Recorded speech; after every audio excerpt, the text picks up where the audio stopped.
Good afternoon, everyone. My name is Vinita Mulchandani, and I represent the PCOS Society of India.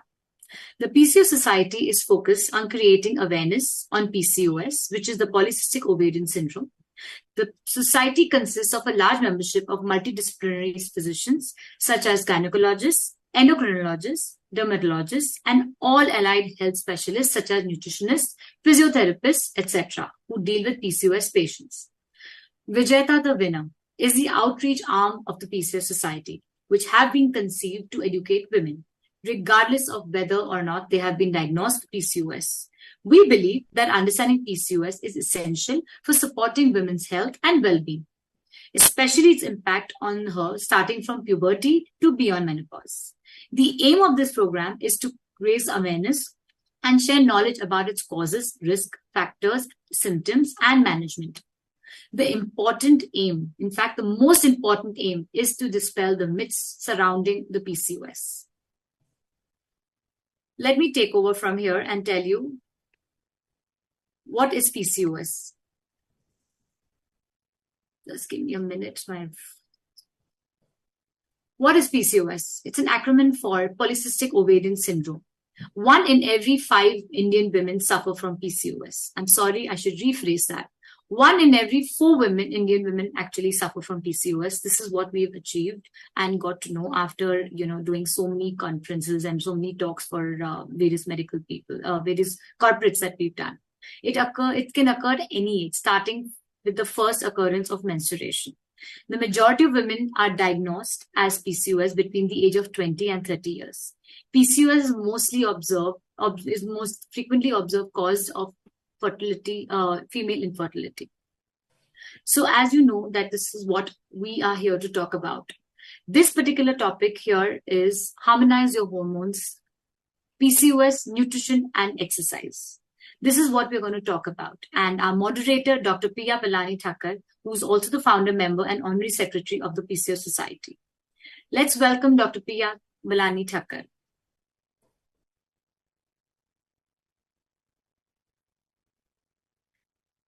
Dr. Piya, wow, we have a huge round of...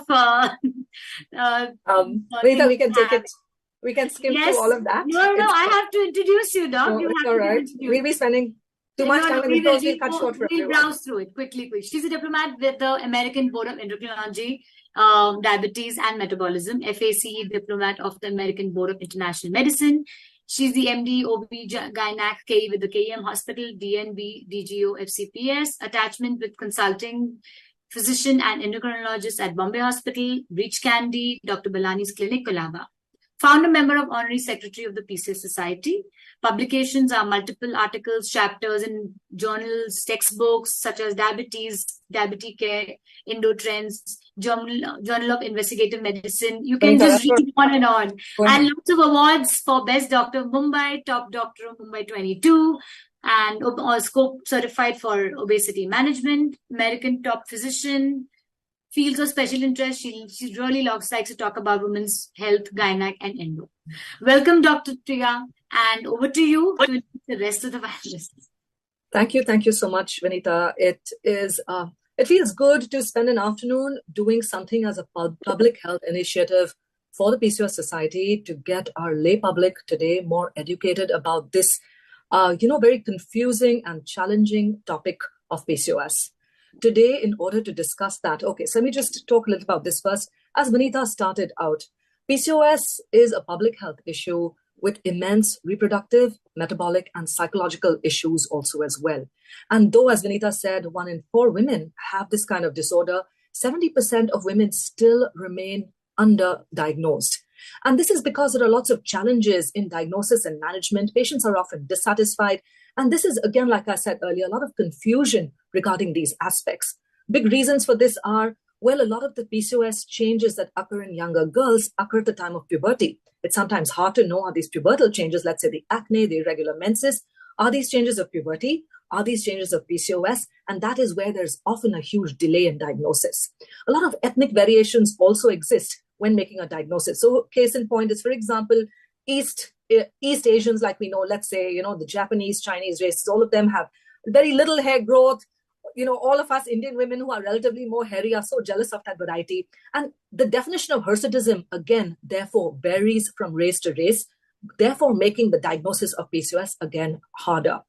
And again, girls with PCOS might present to their doctors for various reasons, for various conditions. For example, they might present to a dermatologist for acne or hair growth. They might present to me for maybe obesity or maybe even diabetes for that matter. They might present to maybe rehab medicine with a heart attack directly, or to a nutritionist again. So the doors of entry can be so very many, which again, therefore makes, combining all of this hard. And that's exactly what we've done today.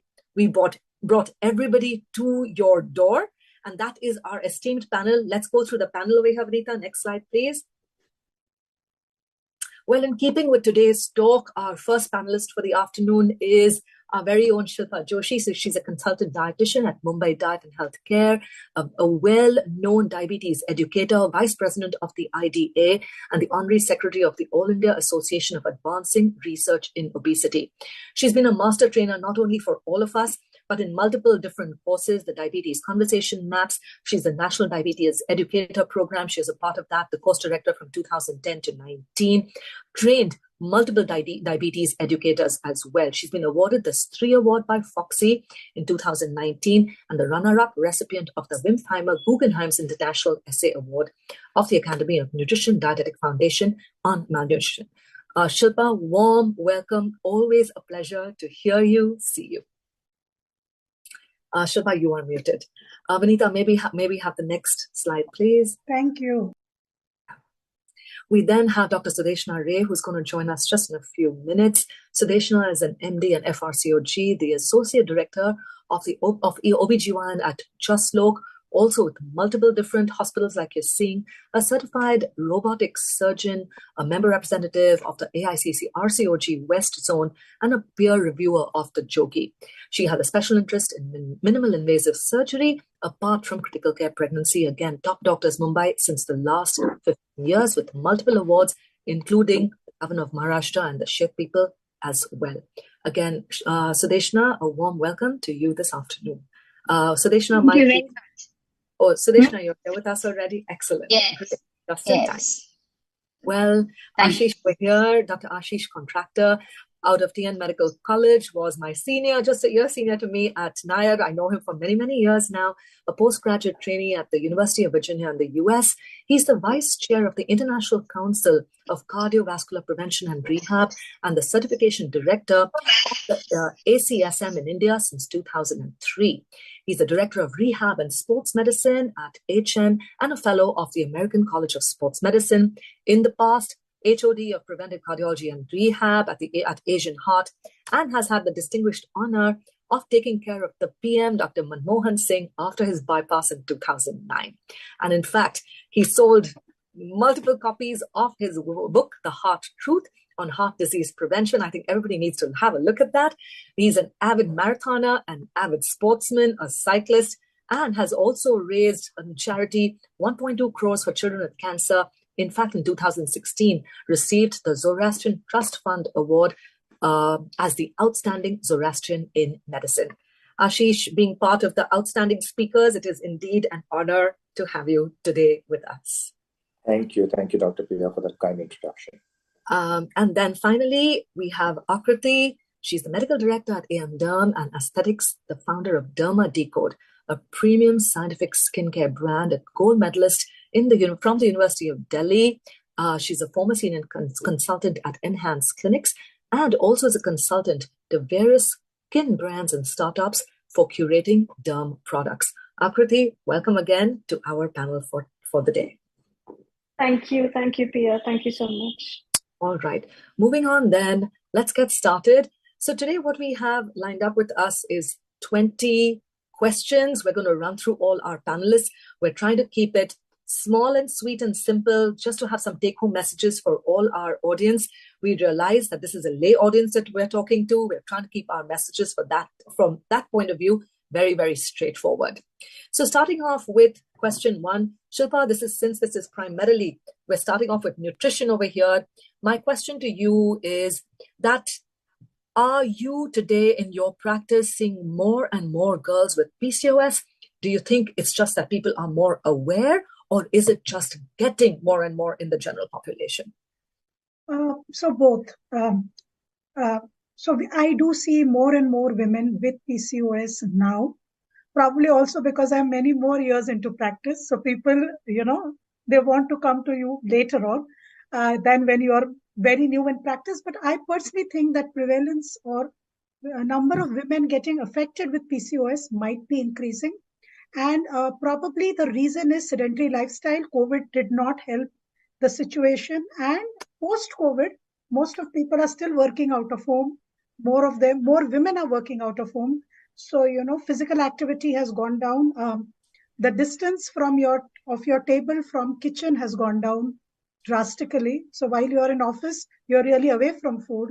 When you're home, even if it's healthy, there is too much of food around you. So I just wanted to make a point here. Calorie is a calorie, whether healthy or unhealthy. So, Right. Eating a lot of fruit is unhealthy as much as probably eating something unhealthy. So I think those are the reasons: physical inactivity, caloric overload. And of course, we know that there is a lot of genetic predisposition to insulin resistance among Indian people. So Indian people do get more type 2 diabetes as compared to, say, white people, Caucasians. So these are all factors which probably we see that probably the predisposition was always there, but the environmental factors are such that we are seeing more and more cases, and probably that there is more awareness. So people are reaching out to healthcare experts to sort of. And social media also does its bit Yes. in terms of. So just with that, Shilpa, are you seeing women with PCOS presenting more with eating disorders also? Is it just overeating, or you're seeing more and more eating disorders also as well? So both. So overeating and then going through the whole circuit and, purging. So there is eating disorders, but what I'm seeing more and more is stress eating. Okay. I think that is a huge problem because we were living through extremely stressful periods for last 4 or 5 years. So it was not only COVID, but everything surrounding it. So you were unsure about your jobs, kids were at home, and there are different things. So I think stress eating has become, and because you were not meeting your peers or your friends, the only friend that you had was food. Right. And everybody became home cooks also during that period of time. Yeah, and there was a joke that till every woman in India doesn't finish baking a cake, COVID is going nowhere, because everybody was baking a cake and putting it on Facebook, and therefore they said that, COVID is going to stay till every woman in India has baked it. So that's the problem, It's nice to cook, but Yes. Too much of proximity to kitchen is going to create this. Also as a problem. I agree. All right. Next, Sudeshna, this is for you. So like we know, the cardinal 3 features to make the diagnosis of PCOS basically is irregular periods, number 1. Number 2 is evidence of high testosterone, whether it's clinical in the form of acne, etc., hirsutism, which Dr. Aakriti will expand on for us a little more. And finally, the polycystic ovarian morphology on ultrasound. So I want to ask you over here, is this polycystic ovaries on ultrasound, which every single patient of ours comes to us for that one reason, they bring that sonography to us saying, I have PCOS.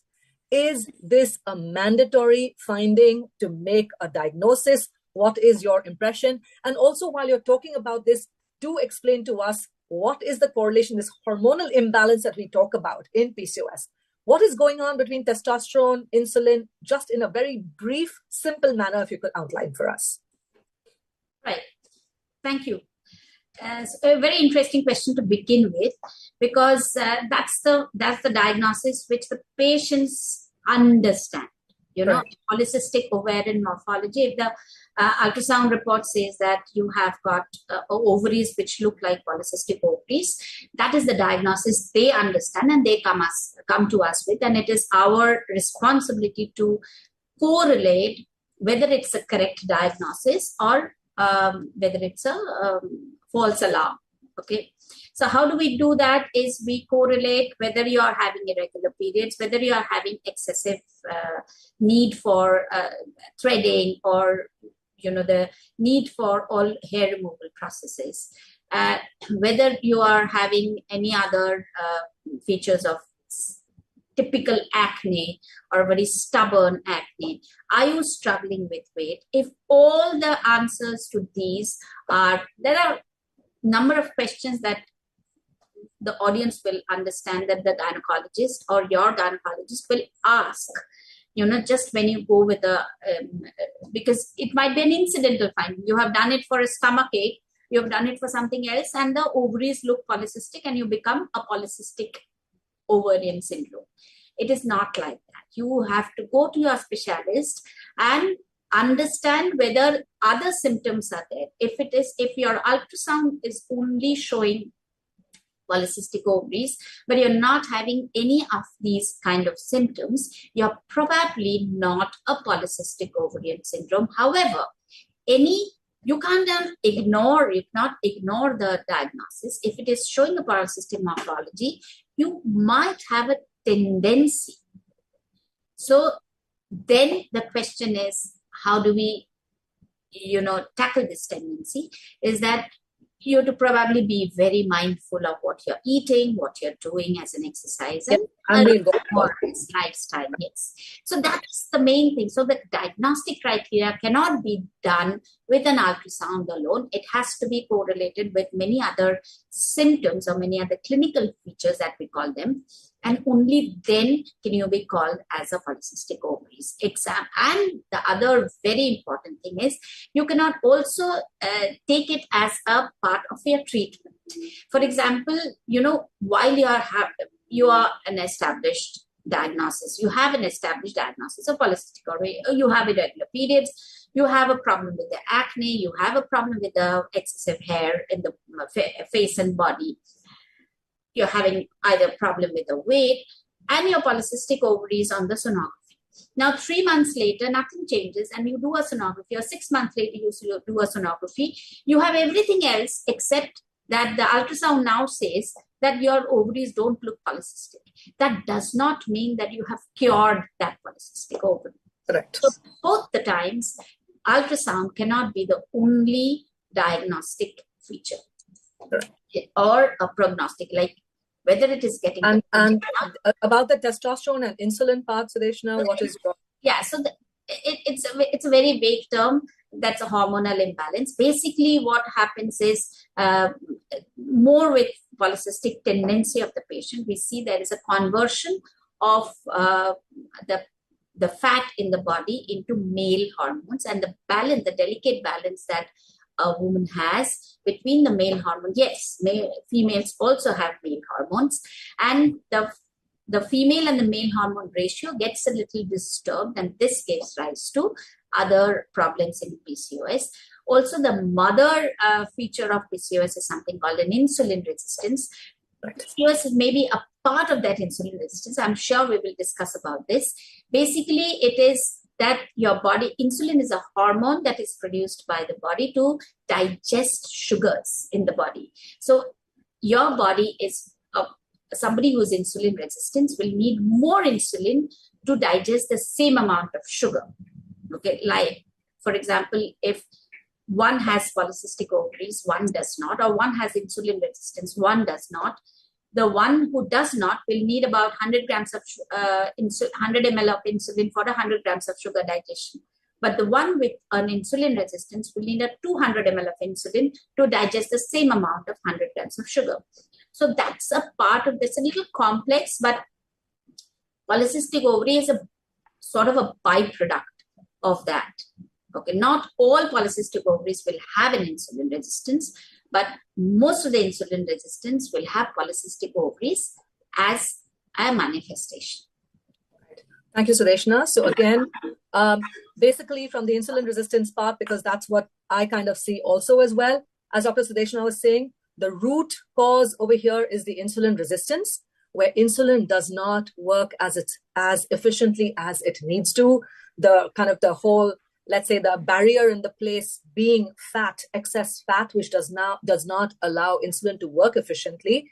Insulin therefore increases, which then results in the ovaries making more and more testosterone. So, one is the root cause, and the other one, the excess testosterone, would be the end point of the whole story. And that's how the two are often found with correlated symptoms.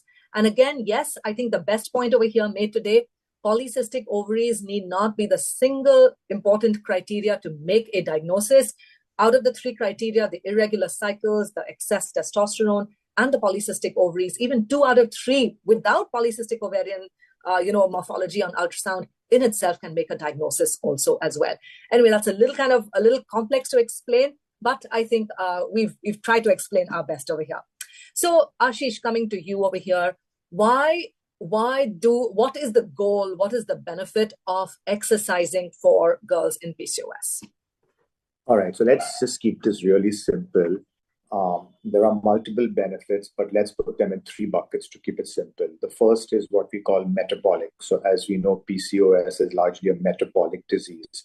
So things like your insulin resistance, your sugar being high, even issues like having a hormone imbalances, all of this is improved with exercise. So let's call it the metabolic effects. The second, let's call it the effect on other, if I may use the word, comorbidities. We all got used to that word during COVID, right? So things like blood pressure, things like your lipid profile, because as we know, having high sugar, having PCOS is not only an issue by itself, but it puts you at risk for other issues such as heart disease going forward in the future, right? So exercise has a positive benefit on all these comorbidities. And the third and the simplest but most important point is actually it makes you feel good. Those who exercise, whether it's for PCOS or any other condition, clearly there's enough research showing that the quality of life improves. So just keep it simple. Metabolic effects, comorbidity effects, makes you feel good. Aashish, what about the immediate issues that these girls are coming up with? Their menstrual issues, their derm issues. Is there an impact on these short-term goals for these women with exercise? So, in terms of data, since this is ultimately a scientific platform, when we look at large-scale studies, what we call a meta-analysis, a study looking at many different studies, these are open-ended questions. Does exercise have a direct impact on your skin? Does it have a direct impact on your menstruation? And we really don't have the answers to that. It will have a positive long-term effect, but you have bad skin and you start exercising, will it become good in a month? Probably not. So. Right. Okay. So that's a good myth to bust over here also. The derm effects might not be the most immediate. We do know that the weight loss with exercise is indirectly, of course, going to get your periods more regular if that is the primary key. But the derm effects might not be as obvious as Dr. Aashish mentioned. So coming to that, Aakriti, for you, what can you just give us in a nutshell, what are the different types of skin issues that show up in girls with PCOS? So the most common skin issues that we do see with PCOS, and invariably what I've started noticing as well is we've become, in a lot of cases, the first point of contact for a lot of young girls coming in with skin issues, especially in the Instagrammable age, yes. where we do have the ability to at least start with the process of diagnosing them. Most commonly, data-wise, is hirsutism. However, what we see in clinic is acne, a lot of stubborn, cystic, lower face acne, and a lot of girls coming in with acne affecting the body. So we see a lot of chest acne, back acne, sebaceous skin conditions, acanthosis nigricans. We're seeing more and more cases of, the Mehra syndrome, as it used to be called, with hirsutism, acanthosis, and a triad of insulin resistance. There's a lot of oiliness, a general feeling of oiliness, both on the scalp, face, body. Some patients even presenting with acrocodons, a little bit of skin tags in various folds. So this in general is the look that we do see on a PCOD patient that does walk into the clinic. We're also seeing a number of, and this is more or less for a younger patient, we're seeing some women, and a lot of women in their 40s now being diagnosed with hormonal imbalances, also presenting with cystic acne. That's all they come in with. A lot of lower face, painful acne, symptoms of hyperandrogenism, no real other, and fit, thin women, like just probably because of, as ma'am was mentioning, stress eating, a number of other issues which are occurring, perimenopausal women coming in and getting diagnosis of PCODs once they're tested. So there is two spectrum of across the age, two different spectrum of symptoms that we are seeing. The younger spectrum or the younger age group does give more obvious symptoms. The older age group probably slightly tricky with just acne, what they do present with. Right. So fair enough. Like Aakriti mentioned, acanthosis is basically the hyperpigmentation. It's like a velvety around the neck. Occurs very early. In fact, we're seeing it more and more in younger kids. Very. The obese little younger kids also, I think, checking all the patients who come into the clinic with PCOS, and even otherwise, if one is seeing younger teenagers, etc., I think it's become a good habit to look at these kids for signs of insulin resistance, because this can tell us a lot for future possibilities of developing this as well. Yeah, so even as young as 6 and 7, that's you're how. Seeing right. We're seeing acanthosis in the neck, we're seeing acanthosis in the underarms. And because they're more aware of the pigment, or they're more, I would say, embarrassed of the pigment, it's coming up to the eye surface more and more. Yeah. So it's the pigmentation, it's the hair fall, the acne, and the excess hair growth. I think those are the most prominent ones that we're seeing. Shilpa, getting back to you then. What is for you the ideal PCOS diet? In a short thing, just give us very, very, straightforward. What is the ideal? And maybe if there's a difference for lean women and obese women where it comes to this. This is like 6 months of coursework in 2 minutes. I'm giving you 2 minutes. Okay. So first of all, what is required to be understood is, however healthy is a food, like I said, any food in excess is not good. Healthy or unhealthy. Unhealthy, everybody knows, but even healthy food in excess is not good. Now when we talk about diet in women for PCOS, there are a couple of things that we need to emphasize on. The basic root cause of the problem, like all of you have said, is insulin resistance. And therefore, decreasing the amount of carbohydrate in the diet is very important. And when you mean by carbohydrate, you necessarily don't mean sugar, jaggery, and honey, but you mean roti and chawal. To be very, it's a very simple way of saying roti, chawal, poha, upma, idli, dosa is carbohydrates. We don't want you to go ketogenic and stop them. We want you to minimize them. So data shows that Indians eat 70% carbs. So if you're eating 3 rotis, try to make it, if not 1.5. That's a simple gist of it. Second thing is inclusion of protein in every meal. Because our diets lack protein, protein is very, very important to manage insulin resistance. Now, when we talk about protein, all kinds of protein, vegetarian, non-vegetarian, vegetarian proteins are dals and pulses and paneer and so on and so forth, and non-vegetarian, all foods are protein. But it's very important to remember that because PCOS is an inflammatory condition, vegetarian proteins have shown to be far superior to non-vegetarian protein. So include it, and again, because it is for general public, when we say include protein, we mean every meal. And breakfast is also a meal. So do not just eat a poha or a upma or a idli chutney or a dosa chutney, include a protein there. So sprout, egg, paneer, whatever you can, dal, sambar, whatever you can. And third thing is include invisible fats rather than visible. What does that mean? Include nuts and seeds in your diet. They're very, very good, very anti-inflammatory, and eat less of fried food, which is visible fat. That's the fat you can see with your eyes. Include a lot of fiber from plenty of vegetables and limited fruit. That's very, very important. So an apple a day keeps doctor away. The most important word in this saying is an. It should be one. Okay, so it has to be an apple and a lot of vegetables. Remember, vegetables are fruits which are not sweet. So eat them plenty. and eat limited amount of fruit. And I think, and eat sensibly, eat only when hungry. Do not use food as a shoulder to cry on. Use your friends for that, or maybe your doctors for that, but definitely do not use food for that. And I think that's this is very general way of saying it, but use nuts, seeds, proteins, a fruit, lots of vegetables. That's a generic way of planning a diet for PCOS. Right. So we've got a lesson like Shilpa said, a 6-month lesson in 2 minutes. Thank you, Shilpa, for giving us your basic mantra.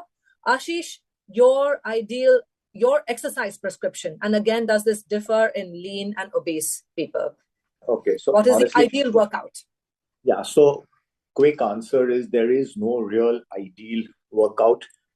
People get stuck into this whole, what's the best thing to do? The first best thing to do is just get off the chair and start moving and doing something, right? If I had to give 3 very quick take-home messages from a PCOS point of view, research has shown that exercise at a slightly higher intensity, a little more vigorous exercise as compared to a moderate exercise is beneficial for PCOS.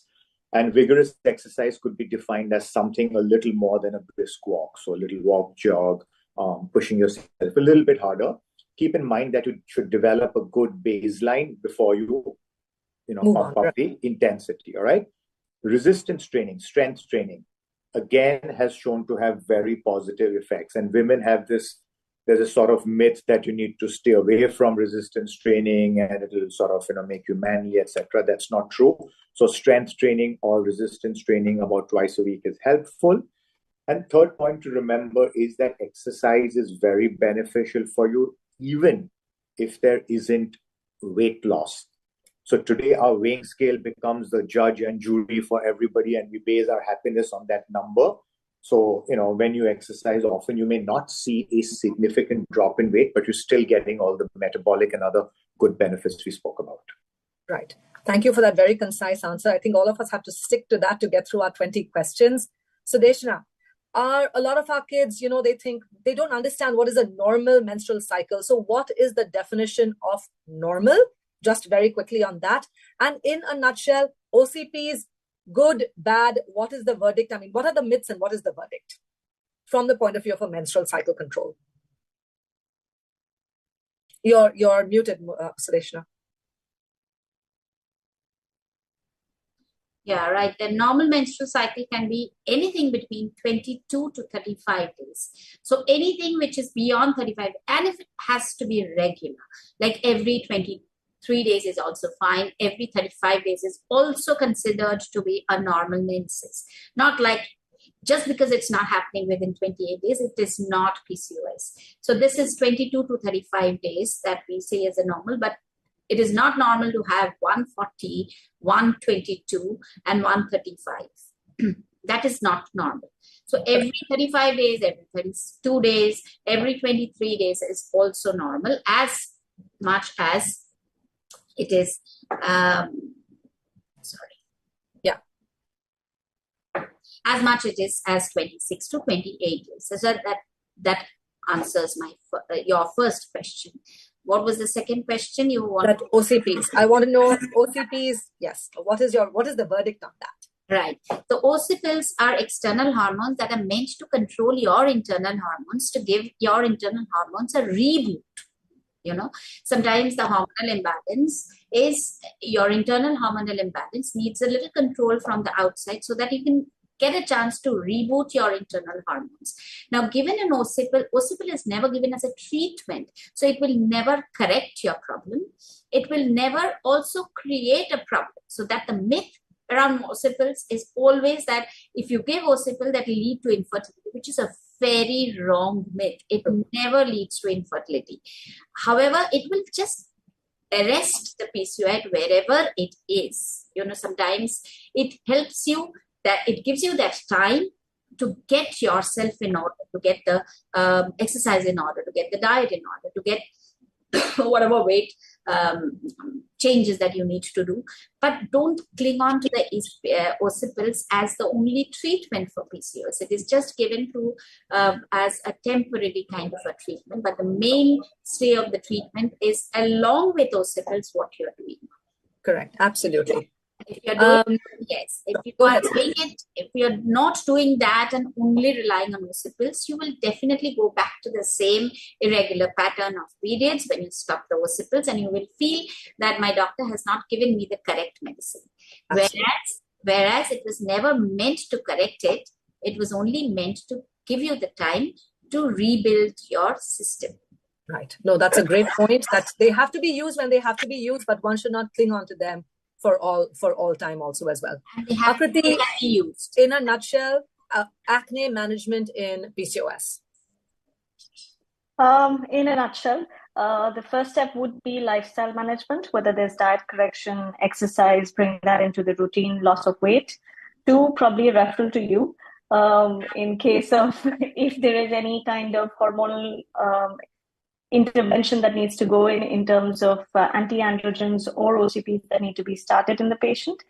3, if it's extremely cystic acne, and we're seeing a lot of isotretinoin failure in patients of PCOD, but I do start them at a low dose in case they have extremely painful cystic acne. I do see it works well in alliance with the OCPs, and a lot of control on their sebaceousness of the skin. So in cases of PCOD, we do see more use of salicylic acid, more use of topicals that would help to just probably control the oiliness of the skin.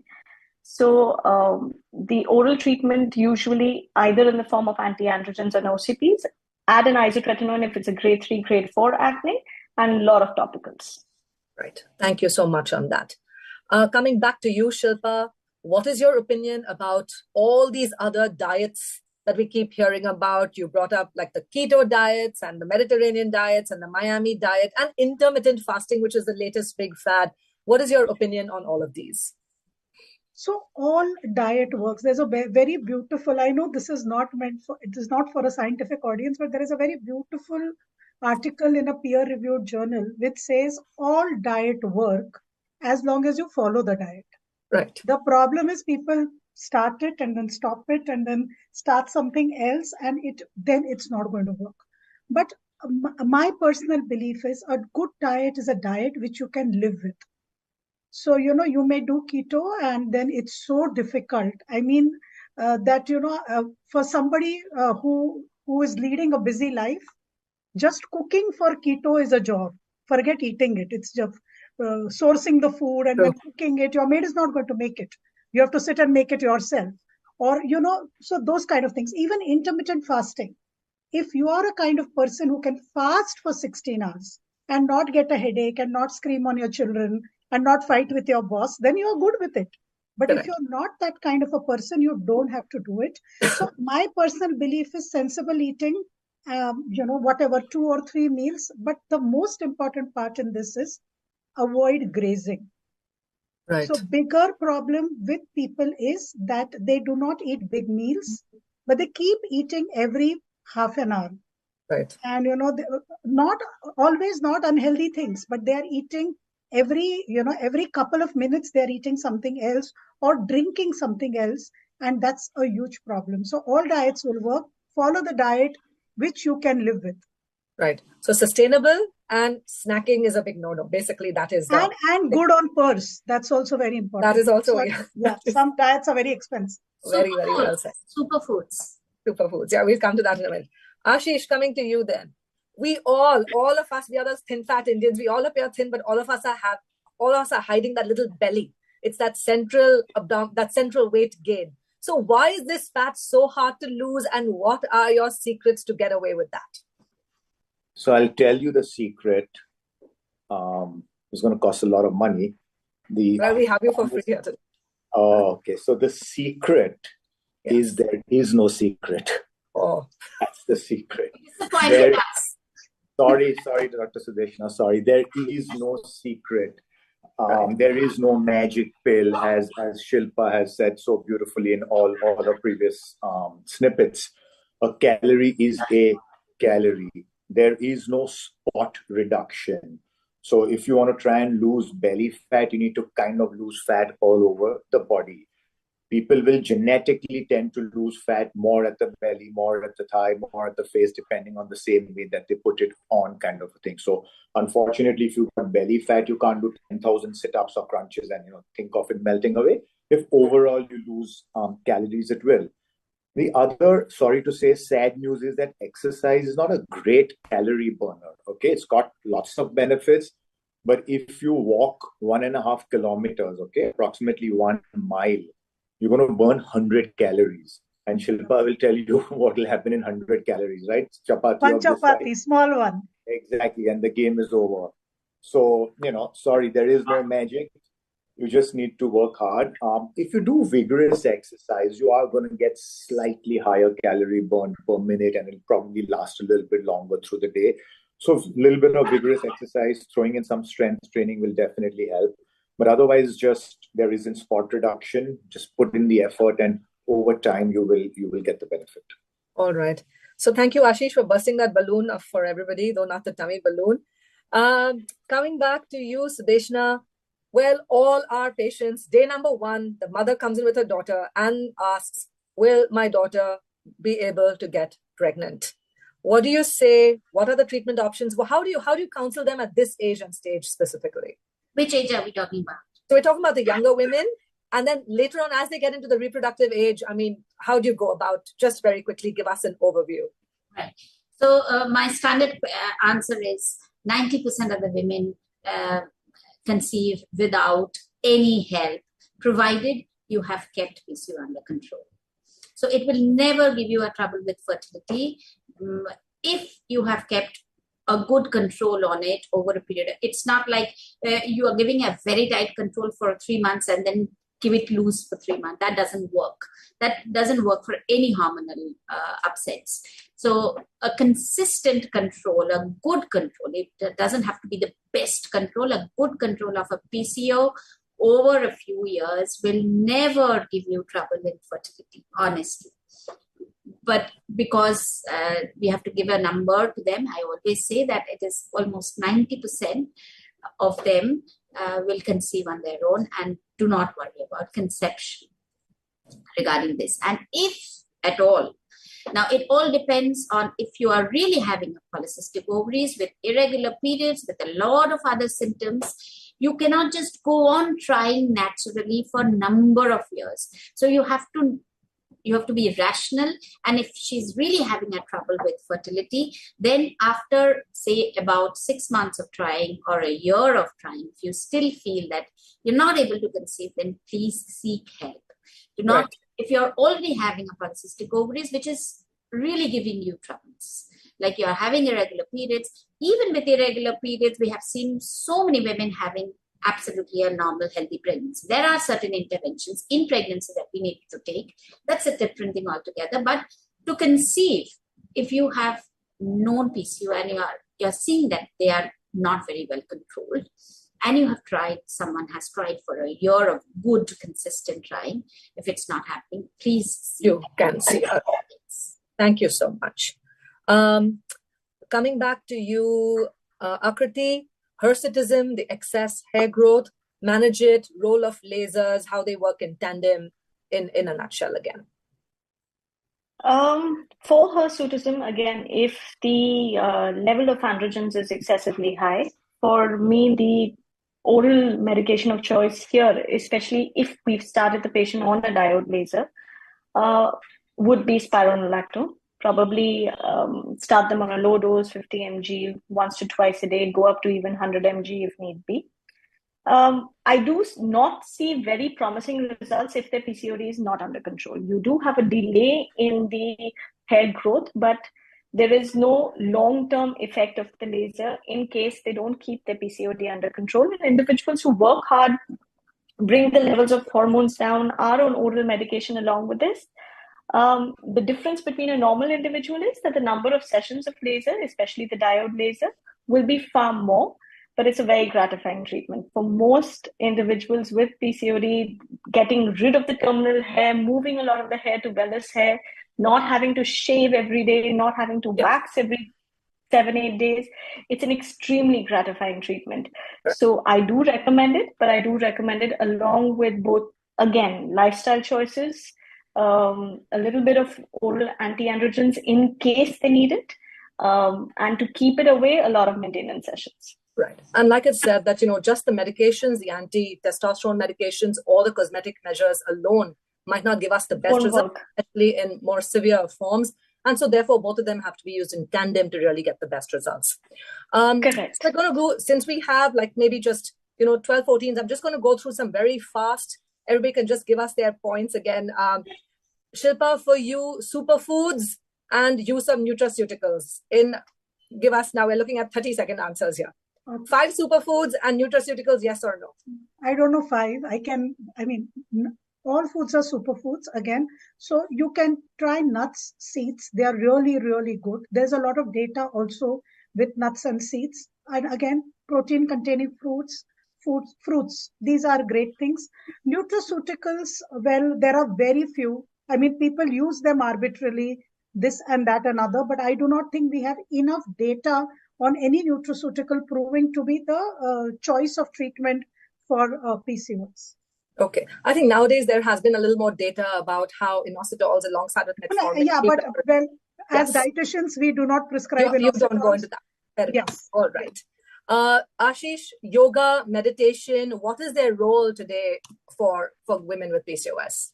So yoga, meditation, all of it is fantastic. It's going to help, especially when you talk about a yogic way of life as opposed to just doing a few asanas in front of a TV. However, doing yoga and doing some breathing exercises, for example, will not replace walking, will not replace strength training. So yoga needs to be complementary to all the other exercises we spoke about, not an alternative. Great. Sudeshna, for you, like you said earlier, women, even older women can present with PCOS, but what are the long-term complications specifically that we are looking to avoid? Like even Aakriti said earlier, she's seeing women, but at the end of the day, if there's a hormonal imbalance behind, you realize that girls coming to her, this is just, the entry point. But at the end of the day, because of the long-term complications is the real reason we are trying to take care. So what are these long-term complications that we're looking to avoid?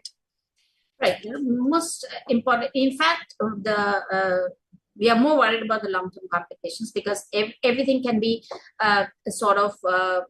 managed as far as fertility or irregular periods are concerned. But the long-term complications that we really want you to prevent as a PCO woman are diabetes, the type 2 diabetes, especially if you've got a family history of diabetes, cholesterol derangements. Again, if there is a family history, then you are at an increased risk with polycystic ovaries and insulin resistance, hypertension.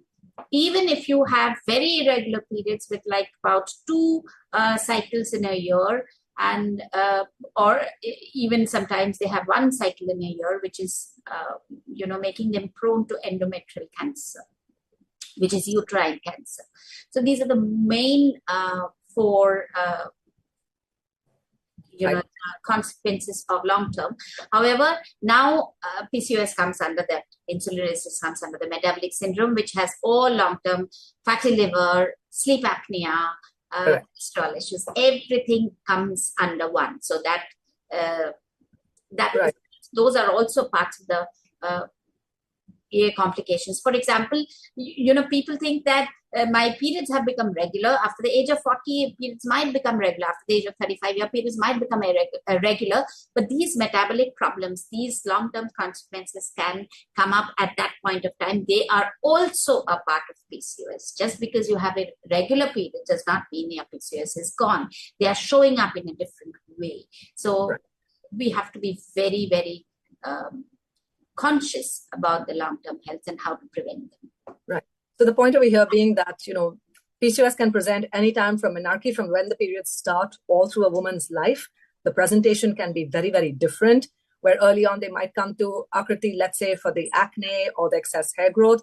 Then they might, from the weight gain perspective, go over to maybe Shilpa and Aashish to help them out on that front, might present them with fertility issues and pregnancy-related issues to a gynecologist like Sudeshna. And so and then in the long term, diabetes, hypertension, heart disease, endometrial, the uterine cancer. And of course, through all of these things, we have to remember that anxiety and depression remains a big, big part of the underlying problem also as well. So no matter in whose cabinet, whose office this patient comes in, taking care also of that depression part also for all women is also important to address. So for you, Aakriti, hair fall. So every woman who comes in has this one complaint about hair fall. So is this something that is, what is it? Is it cyclical? What are your strategies for management? In relationship with PCOD or otherwise? Yes. So otherwise as well, I think we're seeing a lot of hair fall of late, predominantly after COVID, mainly related to stress, I would assume so. But if we talk about just PCOD or any hormonal imbalance for that matter, we do see a particular pattern to the hair fall. You've got a lot of thinning, a proper female pattern hair fall or female pattern baldness, which we're seeing more and more over the last few years, but you've got a frontal thinning which does occur. The management, again, I think management for most of my issues remain the same, is first figure out if the androgens are elevated, probably huge lifestyle measures which need to be brought in. I don't like to start too much oral in terms of maybe even start minoxidil or topical minoxidil in a younger age group because the compliance to treatment is very poor. Correct. So especially for hair. Like to keep them probably on just a few supplements to improve their nutritional imbalance in general. I do like to introduce myo-inositol here in some individuals if they seem like the correct candidates in a very mild case of hair loss or a mild case of imbalance presenting to me, and probably start them on topicals like Redensil or Capixil just to stimulate the hair follicles in the frontal area. Later on, at a later stage, probably introduce minoxidil, either oral or topical, depending on what the patient tolerates. Fair enough. Shilpa, when do you suggest that, the diet and exercise is not enough? When is it time for weight loss medication or bariatric surgery? When is the end point that you say that this is not working? Enough, that is. So a couple of places when after following a diet, we do not see considerable weight loss or we do not see betterment of symptoms, one or the other. So typically, what happens is if they are not able to sustain weight loss diet over a period of time and there is no weight loss, then we suggest them to start medication.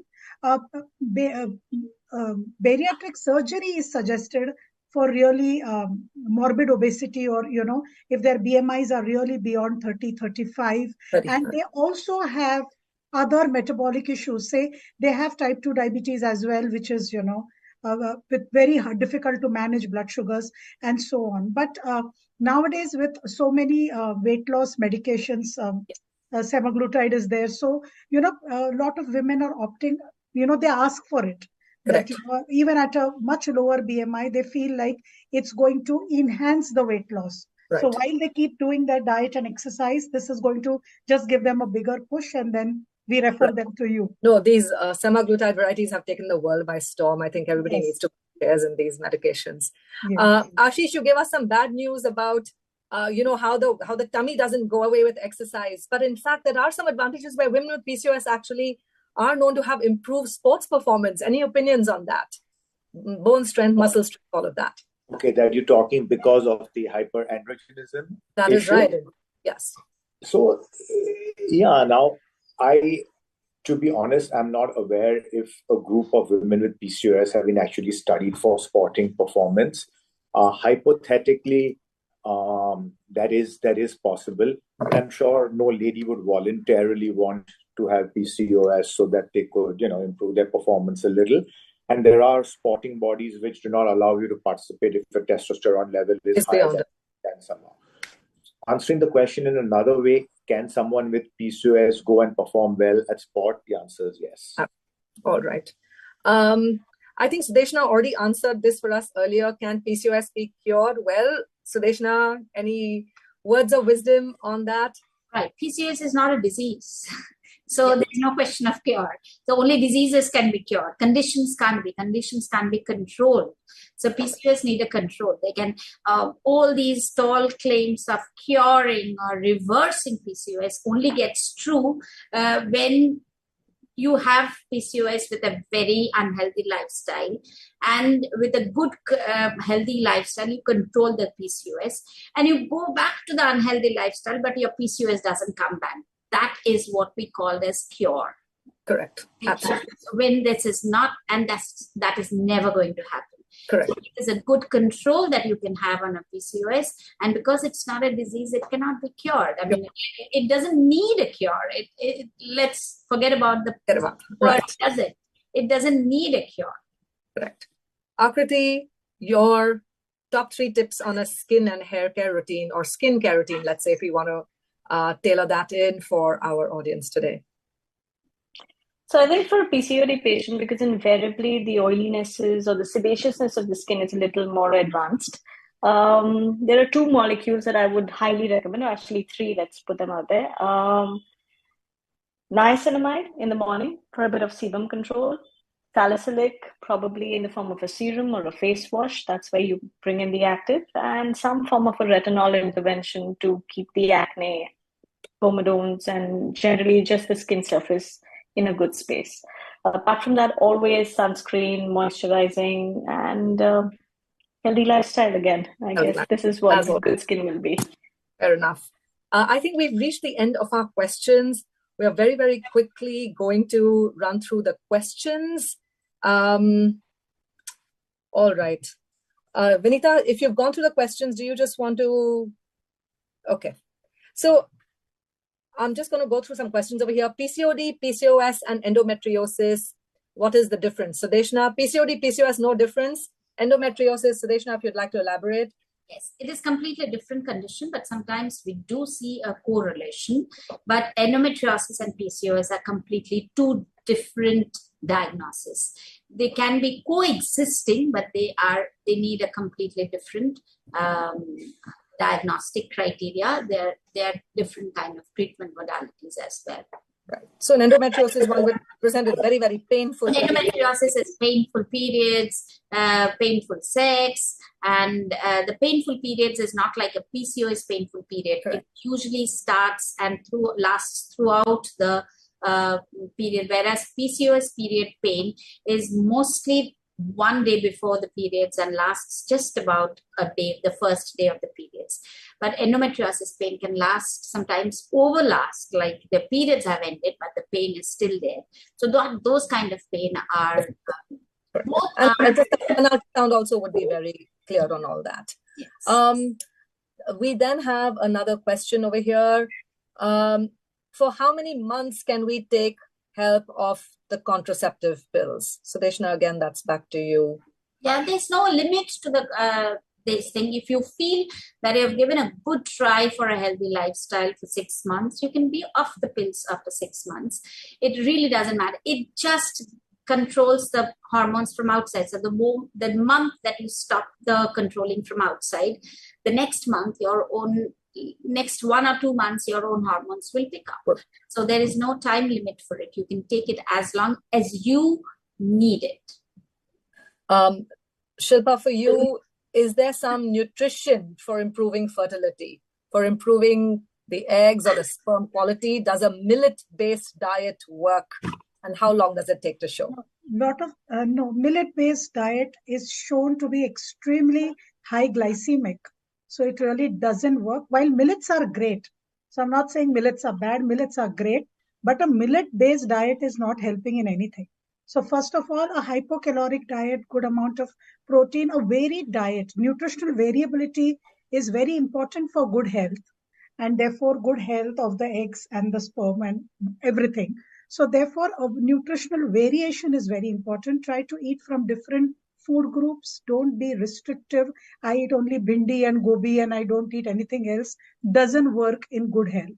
When we say eat vegetables, you eat everything that bhajiwala has. And when we say you eat fruit, you eat everything that the fruit wala has, and not only 2 millets and 2 vegetables. Absolutely.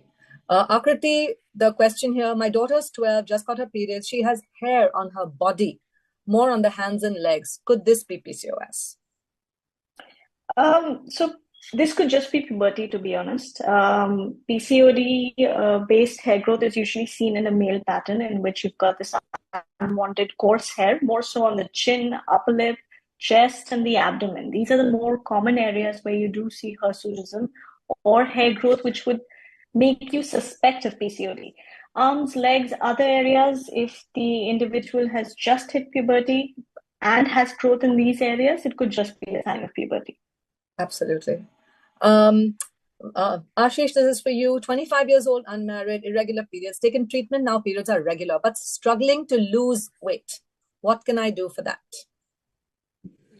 I mean, one is go and meet Shilpa, but honestly, I think you also need to have realistic expectations. Sometimes people, want to lose weight very dramatically. I think if you aim to lose 10% of your body weight over 6 months might be a reasonable thing. And it's always going to be a combination of exercise and diet.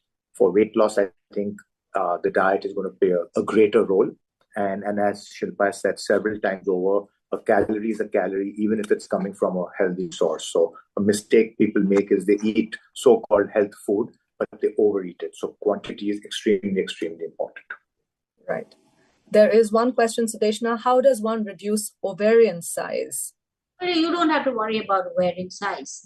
As a patient, you don't need to worry about ovarian size. The kind of interventions that your gynecologist will give you, or your caregivers in form of your nutritionist, your fitness specialist, and your dermat, everybody will give you. If you follow that, your ovarian size will any which ways not be a problem. So you don't really worry about ovarian size at all. Right, absolutely. There's one question here which says, if my period gets controlled on diet and spironolactone, how long should I continue the medication? This is the period gets controlled on diet and spironolactone. How long to continue the drug? Sudeshna, that's probably for you again. I think what is the spironolactone given for? I don't know whether it's basically, maybe again for more derm issues. The dermat issues, Aakriti will agree with me that it takes a longer time for dermat issues so the continuation of the dermat medications doesn't, it takes longer. Aakriti, will you be able to take that question up? Right. Yeah, so invariably when it comes to, which issue first? We'll talk about that. If it's acne, then probably a month or two after we start, once the acne has cleared down to a level which can be controlled with just topicals, we would like to taper off the medication completely and taper it down and then get off the drug. In OCPs is something that I don't even indulge in, Piya. I usually send the patient to you, and you're the one who probably does bring that down. But for spironolactone, if it's for hirsutism or for acne, after the condition is under control, taper it down for 2 months and then give it a trial without the medication. Right. There are questions here about the thyroid specifically that please clear doubt. Thyroid related to PCOD or how to handle thyroid with PCOS. So there's no doubt that there is an association of a mild subclinical hypothyroidism that is commonly seen with PCOD. They're not kind of necessarily interrelated, but they just tend to present more commonly. The treatment for PCOS would remain the same. From the thyroid point of view, it just depends on the level of hypothyroidism that the patient is presenting with. Whether the woman is in her reproductive age years, you might choose to treat. If she has a goiter, you might choose to treat. So that depends if this is a very borderline hypothyroidism I'm talking about. If the hypothyroidism is, let's say an overt, as we call it this, I mean like a very kind of out and about type of hypothyroidism, treatment is necessary. And both the conditions then need to be treated independently. Over here, there is a question, which OCP needs to be prescribed? Well, on that front, I'm going to say that now the OCPs, basically there are OCP pills which have a lower androgenic, meaning a male hormone action as part of the drugs that form the OCP. Sudeshna, if you'd like to add. So, I mean, the kind of OCPs given in PCOS would be very specific, which have a lesser potential for worsening hair growth, worsening acne, etc. Sudeshna, if you'd like to add. Right. So the same thing, again, it is a discretion of your gynecologist. We are not in a position in this forum to suggest what kind of occipits are working, but there are PCOS-specific occipits compared to the traditional occipits, and those are the ones that every gynecologist knows, and whoever is prescribing the occipits, endocrinologist or gynecologist, will be the best person to decide what is best for you. Right. Aashish, if you want to take this one for me, which type of mental stress occurs during this condition? Since you spoke about stress and all of that earlier. No, I mean, I don't think they're any different. I think anytime someone's not well, and, there is going to be stress, I don't think that the stress of PCOS is any different from other types of stress. And as, even Shilpa said, the kind of times we are living in with COVID and everything, I think stress has been a huge component and probably has a contributing factor. But again, this is one of those things where there's no way that we can actually prove it.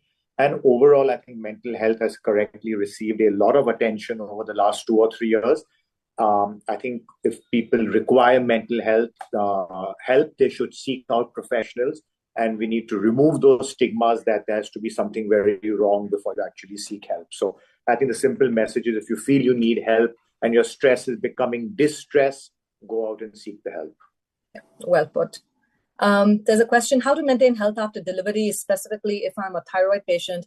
So the thyroid does show a lot of, let's say, change in its presentation post-delivery. During pregnancy, the requirement of thyroid medication, if you're a hypothyroid patient, would have been much higher because you're looking to provide for both the fetus as well as the mother, that is.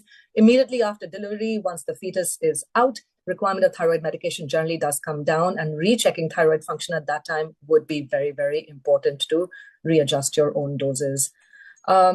Do GERD problems also, are they associated with PCOS? Anybody? Is a reflux necessarily seen as a part of all of this? May not be necessarily a part of the symptom. It's just overweight. Obesity, right? The overweight and obesity of PCOS. As well as the higher inflammatory markers, when there's a higher inflammation, because PCOS is an inflammatory condition. So bloating, period pain, indigestion in the sense are associated with PCOS, but they are not typically directly related to PCOS. Direct, that is correct. Aakriti, for you, thin hair on stomach and chest, is that hirsutism? If the chin has thick hair, but the tummy, chest has thin hair, would that be defined as hirsutism? If the chin has thick hair and the other areas don't, then you can define the chin as a hirsute chin, depending on classifying whether it is a genetic hirsutism or whether it is due to a hormonal imbalance will only depend on investigations. So I guess hirsutism is just anywhere with unwanted thick hair, especially in the male. Actually, there's a scoring that is done to quantify the kind. It's called a Ludwig's score, in which you've got a 1 to 8 score, and if the score is more than 8, you are technically a hirsute. But I would say anywhere where you've got unwanted male pattern hair growth, you can say that yes, it could be an indication, and if it's genetic, don't worry too much about it. Aashish, does Panchkarma and Ayurveda help to reduce PCOS? Honestly, I don't know enough about it. So. Does anybody know enough about these? Even I am not the best person to answer this question. Anybody? Panchkarma, Ayurveda? Okay, I think over here, everybody are practicing. We practice, let's say, I'm not even going to call it allopathy, but modern medicine, as I'd like to call it. As a result of this, I often feel that mixing up all of these therapies, because ultimately, let's say some form of Ayurvedic medication is making you get your periods normally. Obviously, there is some component of it that is altering your hormones, which is making this come regularly. So I often feel mixing up therapies, not the best idea. You don't know where the effects are coming from. You don't know where the side effects are coming from. Yeah, so and I don't. Very common questions that we face as us, we are handicapped in the sense that we have really not read Ayurvedic. There must be, and I'm sure there is a lot of science behind Ayurvedic. The only problem with Ayurvedic versus the modern medicine that we practice is our medicines have gone through a lot of trials and before they come into use. If the Ayurvedic products are going through the same kind of trials, you can Yes. Fair enough. And then the last one, it says, sugars under control, could there still be insulin resistance and metformin required? Well, we do know that the root cause of PCOS, in 70% of cases at least, is going to be insulin resistance. And that is where metformin, look at it as an insulin sensitizer. Don't look at it as a medication for diabetes or sugar control per se. And since, again, the main issue is the insulin resistance, metformin, tried, tested, evidence-based, been with us for more than 70 years, great drug to be with. So don't get scared of it if your doctor talks to you about that. All right, so that's it. Anything that is wonder drug, wonder treatment in PCOS, it's metformin. Right. With that closing statement from Sudeshna, Aashish, any words of wisdom from you finally to close? No, thank you. I think you held this session fantastically well together, and we've gone through tons and tons of questions in 70 minutes. So fabulous. Thank you. All right. And any words from you, Shilpa? Thank you so much for having me here. Oh my, always a pleasure. Aakriti, thank you so much. You gave us your tips. Thank you so much for that. And Vinita, thank you for putting this together. As always, your efficiency knows no bounds. So thank you for getting us together on this panel. Thank you so much to all the doctors. Thank you so much for everything. This session was actually being brought to you by the PCOS Society of India, Dr. Darusha, who's the president, Dr. Shobna, who's the chair, Dr. Shobna Patel, who's the chair interest group, Dr. Ruby Sound, who's also the co-chair, and the team of Vijayata. And I know there are a lot of questions still coming in, but I'm so sorry we're running out of time. So I had to tell the doctors to stop because there are more than 25 questions around over here and it's just not stopping. But if there's anything, my email ID is there. You all can mail me and I will put you on to the correct doctors and we will, they will be more than happy to talk to you all. However, we do these sessions every month, once in a month at the end, towards the end. So we will have another session coming up next month. Do stay tuned to continue, looking at our website, at our social media profiles. So we keep, putting up details on when is our next session. So log in that time and register and log in. Thank you so much, doctors. This was absolutely a pleasure and very, very informative. At least I learned a lot more than anything. Thank you. Bye-bye. Thank you. Bye-bye. Thanks so much. Bye. Bye.